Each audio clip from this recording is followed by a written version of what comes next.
गुरु प्यारी साध संगत जी, आज फिर से एक सुंदर सी साखी आप सभी को सुनाने जा रही हूँ। गुरु प्यारी साध संगत जी, ये कहानी है उस बारे में कि जब हम अपने गुरु का आंचल पकड़ते हैं और हमारी ज़िंदगी में कुछ बदलाव होने के कारण बीच में ही हम दूसरे रास्ते पर चल पड़ते हैं, भटक जाते हैं, तो हमारे साथ क्या होता है।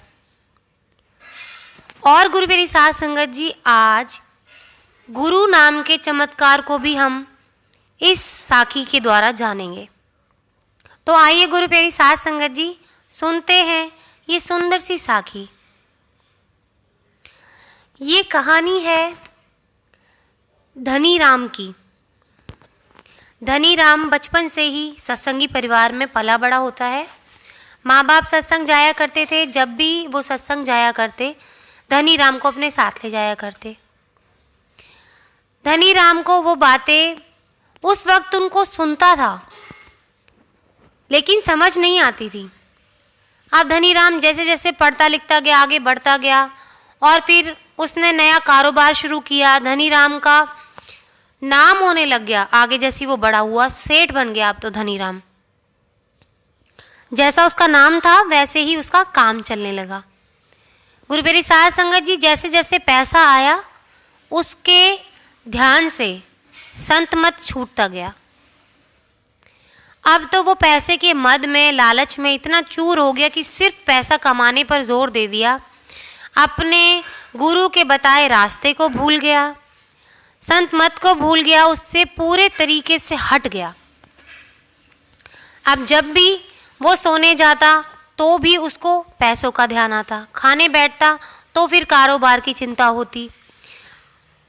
हर काम करते वक्त उसको हमेशा सिर्फ पैसा पैसा और कारोबार की चिंता लगी रहती।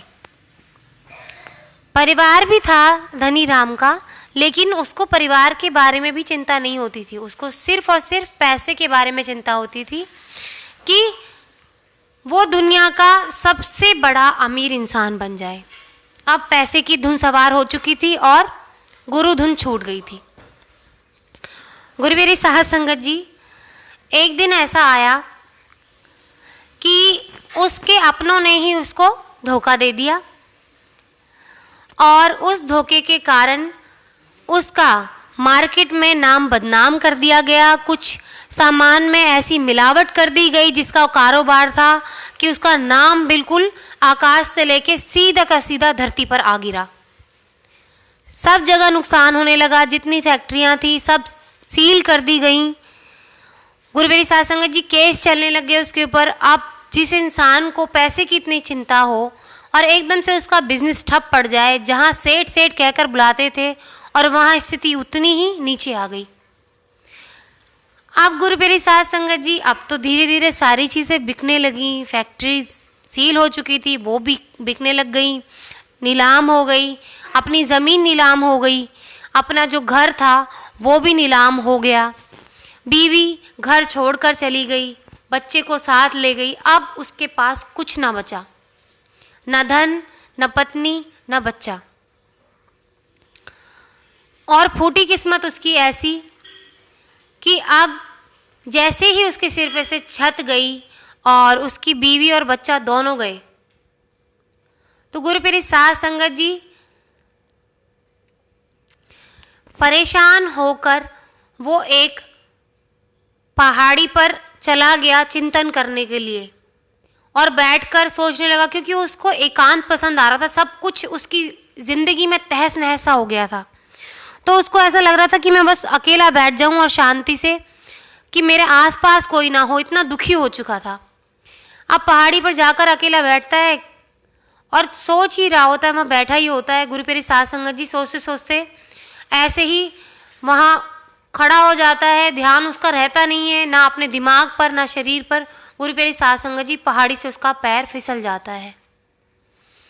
अब पहाड़ी के बीचों बीच जो पेड़ का तना आ रहा होता है, उस तने पर आके वो गिरता है और उसको पकड़ लेता है। अब वो बीच में लटका हुआ होता है। नीचे गहरी खाई होती है गुरु प्यारी साध संगत जी, अब उसको जब कहते हैं ना गुरु प्यारे साध संगत जी, जब दुख आता है ना तभी हम परमात्मा का सिमरन करते हैं, तभी हमें अपने गुरु याद आते हैं। उसके साथ भी वही हुआ। गुरु प्यारे साध संगत जी जैसे ही उसको लगा कि अब तो मेरे प्राण पखेरु उड़ जाएंगे, मैं इस खाई में गया नहीं कि मेरा जीवन समाप्त हो जाएगा, उसके ध्यान से सारा धन का जो लालच था, सारी चिंता थी, सब दूर हट गई और अब वो गुरु का नाम रटने बैठ गया। जो गुरु ने बताया था वो सब याद करने लगा और गुरु का नाम इतनी ज़ोर से रटने लगा और हाथ जोड़ के कहने लगा कि मुझसे गलती हुई है, मैं आज के बाद कभी भी आपका नाम नहीं भूलूंगा। मैं इतने साल से, बचपन में मैं सत्संग जाया करता था अपने माँ बाप के साथ, लेकिन उसको मैंने कभी अपने जीवन में लागू नहीं किया, उसको सुनकर झाड़ दिया वहीं। और पैसे के मद में तो मैं इतना पागल हो गया था कि मैं गुरु के नाम को, सिमरन को, परमात्मा को पूरे तरीके से भूल ही चुका था। लेकिन अब जब मैं ज़िंदगी और मौत के बीच झूल रहा हूँ तो मुझे समझ आ रहा है कि जीवन में किस चीज़ का मोल है। सही मायने में गुरु का मोल है। गुरु प्यारे साध संगत जी यही याद करता रहता है और अपने गुरु को याद करते करते करते करते वहाँ उसके पास, पहाड़ी के पास कुछ लोग आते हैं शूटिंग करने के लिए गुरु प्यारे साध संगत जी, और शूटिंग के दौरान उनको पता चलता है कि कोई इंसान लटका हुआ है, बहुत ज़ोर ज़ोर से चिल्ला के किसी का नाम ले रहा है। गुरु प्यारे साध संगत जी उनके पास रोप होती है, उस रस्सी को वो नीचे फेंक के उस आदमी को बचाते हैं, धनी राम को, और वो उन लोगों का शुक्रिया अदा करता है और कहता है कि मेरे गुरु ने इस इंसान को भेजा है मुझे बचाने के लिए, रब का रूप लेके इंसान मेरे लिए आया है। आज मैंने एक बार ही उस परमात्मा को याद किया है तो उसने मेरा बेड़ा पार कर दिया, आज उसने मेरे को मौत के मुंह से भी बाहर निकाल दिया। अगर मैं नित दिन नित समय अगर हर घड़ी उस परमात्मा का सिमरन करूं, अपने गुरु का नाम लूं, तो मेरे जीवन में कितना चमत्कार होगा। तो गुरु प्यारी साध संगत जी गुरु के नाम की महत्ता को वो समझ जाता है, परमात्मा के सिमरन को वो अच्छे तरीके से जान जाता है और ये समझ जाता है कि मैं उस रास्ते से भटका तो आज कहाँ आ लटका। तो गुरु प्यारी साध संगत जी उसको समझ आ जाता है कि मैंने कितनी बड़ी भूल की है।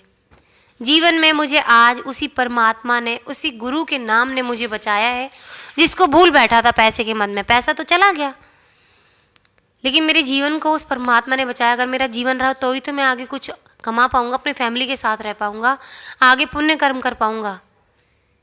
आज परमात्मा ने मुझे दूसरा मौका दिया है। पहले मुझे मौका दिया जन्म दे के इस धरती पे अपने पाप मिटाने के, मैं फिर से वही पाप करने जा रहा था। अब दूसरा मौका दिया है तो मैं इसको गंवाऊंगा नहीं। तो गुरु प्यारी साध संगत जी हमें एक ही मौका मिला है, हमें उस मौके को नहीं गंवाना। 84 लाख योनियों के बाद में ये मौका मिला है, वो दूसरा मौका हर एक किसी को नहीं मिलता। तो गुरु प्यारी साध संगत जी इस मौके को अपने हाथ से ना जाने दें और दिन रात सिमरन में लगाएं, पुण्य कर्म में लगाएं और निस्वार्थ भाव से हर काम को करें। मिलती हूँ आपसे अपनी अगली वीडियो में नए शब्द और नई साखी के साथ। तब तक के लिए सिमरन करते रहें, सच्ची सेवा करते रहें।